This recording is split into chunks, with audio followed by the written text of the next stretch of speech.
एक समय की बात है, एक जंगल में नीम का एक बड़ा पेड़ था। उस पेड़ पर एक गिलहरी और एक कौवा रहते थे। दोनों में बहुत गहरी दोस्ती थी। एक दिन दोनों ने मिलकर सोचा, क्यों ना हम मिलकर खेती करें। उन्होंने तय किया कि वे मिलकर गेहूं उगाएंगे। कुछ दिनों बाद खेत जोतने का समय आया। गिलहरी ने कहा, कौवे भाई चलो खेत जोतने चलते हैं।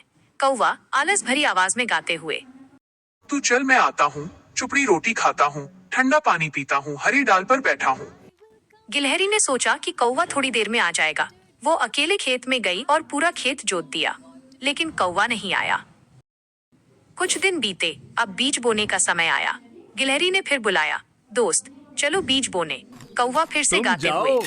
मैं आ रहा हूँ। मैं ठंडा पानी पी रहा हूँ। मैं हरी डाल पे बैठा हूँ। गिलहरी बेचारी फिर अकेली गई और उसने बीज बो दिए। समय बीता और सुनहरी फसल तैयार हो गई।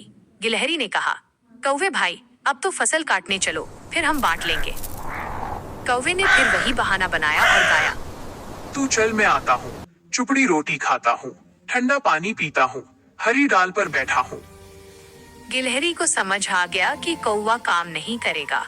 उसने चुपचाप सारी फसल काटी और अपने हिस्से का अनाज अपने घर में रख लिया। अंत में क्या हुआ? जब बारिश का मौसम आया तो गिलहरी के पास खाने के लिए ढेर सारा अनाज था। वो आराम से अपने घर में बैठकर खाना खा रही थी। दूसरी तरफ कौवे के पास कुछ नहीं था। वो भूख से तड़प रहा था और बारिश में भीग रहा था। उसने पेड़ से झांक कर देखा कि गिलहरी मजे से खाना खा रही है। तब कौवे को अपनी गलती का एहसास हुआ कि अगर उसने भी मेहनत की होती तो आज उसे भूखा नहीं रहना पड़ता।